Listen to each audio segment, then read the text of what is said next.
आज हिंदी दिवस है। भारत में हम सब लोग हिंदी दिवस मना रहे हैं। तो आइए इस हिंदी दिवस को लेकर कुछ आज चर्चा की जाए, कुछ बातचीत की जाए।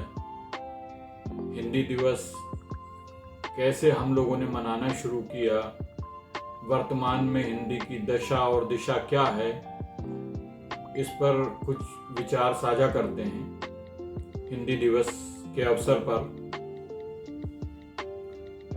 साथियों, हम सब जानते हैं स्वतंत्रता प्राप्त करने के पश्चात 14 सितंबर 1949 को संविधान सभा ने एक निर्णय लिया था कि हिंदी को हमारी राजभाषा होना चाहिए। जब ये देखा गया, जब ये महसूस किया गया भारत में कि ज्यादातर क्षेत्र में लोग हिंदी बोलते हैं, तो ये तय किया संविधान सभा ने कि केंद्र सरकार की आधिकारिक भाषा के तौर पर, राजभाषा के तौर पर हिंदी को स्थापित होना चाहिए। हिंदी को आधिकारिक भाषा, केंद्र सरकार की, राज्य की आधिकारिक भाषा बनवाने के लिए बहुत लोगों को अपना बड़ा अथक प्रयास करना पड़ा। कोई भी मुहिम, कोई भी अभियान आसानी से सफल नहीं होता, उसके पीछे बहुत लोगों का सहयोग, योगदान और कुर्बानियां रहती हैं। तो इसी तरह हिंदी भाषा को भी केंद्र सरकार की आधिकारिक भाषा का दर्जा दिलाने के लिए हमारे बहुत से हिंदी के विद्वानों, मूर्धन्य साहित्यकारों को अपना योगदान उन लोगों ने किया। उनमें एक प्रमुख थे मध्य प्रदेश से व्यवहार राजेंद्र सिंह जी। उन्होंने काका कालेलकर जी को, आचार्य हजारी प्रसाद द्विवेदी जी को और सेठ गोविंद दास जी जैसे लोगों को साथ लेकर अपने नेतृत्व में एक बड़ी मुहिम चलाई, हिंदी की महत्ता को रेखांकित किया और हिंदी के प्रचार प्रसार के लिए बहुत योगदान किया। और लिहाजा संविधान सभा ने ये तय किया कि भाई हिंदी को केंद्र की आधिकारिक भाषा के तौर पर स्थापित किया जाए और इसको राजभाषा का दर्जा दिया जाए। तो इस तरह 14 सितंबर 1949 को संविधान सभा ने जब निर्णय लिया, तो आधिकारिक भाषा के रूप में हमारी हिंदी भाषा, और राजेंद्र सिंह जी के नेतृत्व में जो ये टीम थी हिंदी के मूर्धन्य साहित्यकारों की, इनके अथक प्रयासों से 14 सितंबर 1949 को हिंदी को राजभाषा के रूप में स्थापित किया गया। व्यवहार राजेंद्र सिंह जी के 50वें जन्मदिन के अवसर पर 14 सितंबर 1953 को इसको हिंदी दिवस के रूप में मनाना शुरू किया। और तब से देश में 14 सितंबर को हिंदी दिवस के रूप में मनाते हैं हम लोग। हिंदी को राजभाषा का दर्जा तो निश्चित तौर पे प्राप्त है, अर्थात ये केंद्र सरकार की आधिकारिक भाषा है। अंग्रेजी के बाद हिंदी में, केंद्र सरकार में हिंदी और अंग्रेजी दो भाषाओं में काम चलता है, कामकाज की भाषा है। लेकिन जहाँ तक राष्ट्रभाषा बनने का सवाल है हिंदी के, इसके लिए अभी और निरंतर प्रयास करने की ज़रूरत होगी। राष्ट्रभाषा और राजभाषा का फर्क जैसा कि हम सब परिचित हैं। राजभाषा तो उस सूरत में हो गई हिंदी, जबकि केंद्र सरकार की आधिकारिक भाषा हो गई। मतलब अंग्रेजी के अलावा हिंदी में भी सरकारी कामकाज और तमाम बाकी कामकाज होने लगे, तो ये राजभाषा का दर्जा हो गया। लेकिन राष्ट्रभाषा हिंदी तभी बन पाएगी जबकि इसके सभी प्रांतों और प्रदेशों में भी अंग्रेजी के अलावा एक कामकाज की भाषा हिंदी बन जाए। अभी ये होता है कि कुछ प्रदेशों में अभी भी कामकाज की जो भाषा है अंग्रेजी के अलावा वहाँ की क्षेत्रीय भाषा है, इसलिए हम हिंदी को राष्ट्रभाषा तो नहीं कह सकते। लेकिन अथक प्रयास जारी हैं और हिंदी जिस तरह से फल फूल रही है, हम पूरे आशा करते हैं कि शीघ्र ही हमारी जो गौरव की भाषा है, देश के गौरव की प्रतीक है भाषा हिंदी, वो राष्ट्रभाषा का दर्जा पाएगी। इसके लिए निरंतर प्रयास हो रहे हैं। इसको विश्व स्तरीय पहचान दिलाने में कुछ जो खास काम हुए हैं उनका उल्लेख करना यहाँ बहुत ज़रूरी है।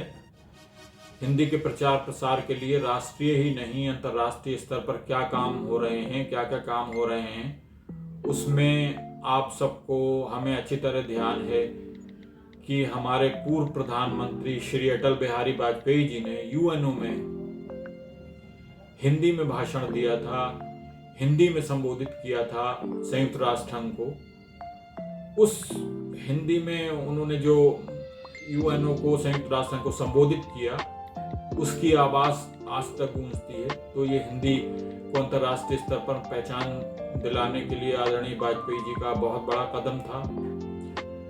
जो हमारे देश के वर्तमान प्रधानमंत्री हैं श्री नरेंद्र मोदी जी, वो भी अक्सर अंतर्राष्ट्रीय मंचों पर हिंदी में संबोधन करते हुए हम और आप देखते हैं। और इसके प्रचार प्रसार में हमारे बॉलीवुड की फिल्में अंतर्राष्ट्रीय स्तर पर हिंदी को पहचान दिला रही है। बहुत बड़ा हिंदी फिल्मों का उद्योग है हमारे यहाँ मुंबई में, जो हिंदी के प्रचार प्रसार में बहुत बड़ा योगदान कर रहा है। Civil services, ICS, Indian civil services, जो अब IAS हो गया, इंडियन एडमिनिस्ट्रेटिव सर्विसेज, वो हम सब जानते हैं कि शुरू में अंग्रेज़ों ने जब ये यहाँ शुरू की थी, तो ये जो इसका माध्यम था इस परीक्षा को देने का, एकमात्र माध्यम अंग्रेजी हुआ करता था। लेकिन आज़ादी के बाद हिंदी को प्रचार प्रसार के लिए और हिंदी को राष्ट्र के रूप में, राष्ट्र में मजबूती प्रदान करने के लिए इसका जो माध्यम है अंग्रेजी के साथ साथ हिंदी भी हो गया है। अब IAS में लगातार हर साल हिंदी माध्यम से परीक्षा में बैठने वाले लोगों की, विद्यार्थियों की, अभ्यर्थियों की संख्या निरंतर बढ़ रही है। ये भी एक हिंदी को मजबूत बनाने में, एक बड़ा आधार देने में, इस तरह की चीज़ों की भी बहुत महत्वपूर्ण भूमिका है। हिंदी में वाद विवाद प्रतियोगिताएं, संगोष्ठियाँ, संभाषण, ये लगातार हिंदी को मजबूत करने का काम कर रहे हैं। आज हम देखते हैं सोशल मीडिया पर हिंदी का क्या वर्चस्व, अगर मैं कहूँ तो कोई अतिशयोक्ति नहीं होगी। यूट्यूब चैनल्स हैं हज़ारों की संख्या में, हिंदी यूट्यूब चैनल्स, और उन यूट्यूब चैनल्स के जो सब्सक्राइबर्स हैं उनकी संख्या मिलियंस में है। तो ये हिंदी की बढ़ती लोकप्रियता का बड़ा प्रमाण है। आज पॉडकास्ट में भी हिंदी में ट्यूटोरियल्स मौजूद हैं, हिंदी में ब्लॉगिंग की बड़ी बड़ी साइट्स हैं, और तमाम सारे चैनल्स तो हैं ही। साथ में हिंदी साहित्यकारों की कितनी बड़ी भूमिका है। हिंदी गद्य और पद्य का साहित्य हिंदी को निरंतर प्रचार प्रसार के लिए, हिंदी को निरंतर सक्षम बनाने के लिए, मजबूती प्रदान करने के लिए हिंदी के साहित्यकार निरंतर कार्य कर रहे हैं। ब्लॉगिंग की जहाँ तक बात है, हिंदी में बहुत लोकप्रिय हो रही है ब्लॉगिंग। बड़े बड़े लिटरेचर फेस्टिवल्स आयोजित किए जा रहे हैं, ये हिंदी को लगातार मजबूती प्रदान कर रहे हैं। और आजकल तमाम वेबसाइट्स और ऐप्स सब हिंदी में आ रहे हैं। तो ये बहुत अच्छे भविष्य का संकेत है हिंदी के लिए। कुछ आंकड़ों के अनुसार जो एक भाषा है चीन में सर्वाधिक बोली जाने वाली, मंदारिन और अंग्रेजी, दुनिया में मंदारिन और अंग्रेजी के बाद हिंदी तीसरी सबसे बड़ी भाषा है, जो सबसे ज्यादा विश्व में बोली जाती है, दुनिया में बोली जाती है। तो वो दिन दूर नहीं है कि जब हमारी हिंदी जल्दी ही विश्व में बोली जाने वाली पहली भाषाओं में से एक होगी। जिस तरह से हम इसके लिए लगे हैं, जिस तरह से हम प्रयास कर रहे हैं, या जिस तरह से लोगों में लोकप्रियता हिंदी हासिल कर रही है, तो वो दिन दूर नहीं है जब हिंदी सर्वाधिक लोकप्रिय भाषाओं में होगी, दुनिया में बोली जाने वाली भाषाओं में। तक बनाने की बात है। कई लोगों को अक्सर ये कहते सुना जाता है कि भाई किसी दिवस विशेष को मना लेने से हिंदी का कोई भला नहीं हो जाने वाला। मैं इस बात से पूरी तरह सहमत नहीं हूँ। वास्तव में किसी दिवस विशेष पर भी कुछ खास अभियान के तौर पे हिंदी दिवस मनाने से, ये खास तौर से जो ऐसे लोग जो कई बार उदासीन पड़ जा रहे हैं अपनी भाषा के प्रति, या अंग्रेजी को ज़्यादा महत्व देने लग रहे हैं। हम अपने अभियानों के जरिए हिंदी दिवस मनाकर उनकी चेतना को जागृत करने का एक बहुत बड़ा काम करते हैं, और कहीं ना कहीं आदमी का चिंतन विकसित होता है। इस दिशा में कोई आदमी प्रतिज्ञा लेने के लिए प्रेरित होता है कि भाई हिंदी के लिए ज़रूरी है, हिंदी हमारे राष्ट्र की भाषा है, तो हमें इसमें ज़्यादा काम करें। तो लिहाजा दिवस मनाने से एक जो उदासीन हो रहे होते हैं उस क्षेत्र में लोग या जिन, तो ऐसे दिवस वास्तव में हमें कोई प्रतिज्ञा लेने की प्रेरणा देते हैं। हिंदी दिवस खास तौर से इस दिन बड़े बड़े आयोजन होते हैं। तमाम संस्थानों में हिंदी में वाद विवाद प्रतियोगिताएं होती हैं, हिंदी में कविताएं, गोष्ठियां होती हैं। तो निश्चित तौर पे कहीं ना कहीं इससे हमारी भाषा को मजबूती मिलती है। गूगल का एडसेंस भी इस बात को स्वीकारता है कि आजकल हिंदी में विज्ञापन, हिंदी भाषा को पढ़ने वाले लोग बहुत हैं और उसकी मांग गूगल एडसेंस पर बहुत है। एक समाचार पत्र की रिपोर्ट है, उसके अनुसार आज की वर्तमान जो स्थिति है उसमें लगभग 100 से ज़्यादा दुनिया के देशों में हिंदी बोली, पढ़ी और समझी जा रही है। और 2017 से लेकर 2022 के बीच में हिंदी समेत अन्य जो हमारी क्षेत्रीय भाषाएं हैं उनके कंटेंट का मार्केट लगभग 60% बढ़ा है। तो ये बहुत अच्छे संकेत हैं। करें इस अवसर पर आधिकारिक भाषा है, राजभाषा है हिंदी, इसको लेकर एक गीत मैंने कहा है, मैं एक वो गीत प्रस्तुत कर देता हूँ कि दुनिया में भारत के गौरव मान और सम्मान की, दुनिया में भारत के गौरव मान और सम्मान की, आओ बात करें हम अपनी हिंदी के यशगान की। जय अपनी हिंदी, जय प्यारी हिंदी। राष्ट्र संघ से बड़े मंच पर अपना सीना तान कर, हिंदी में भाषण देना है ये ही मन में ठान कर।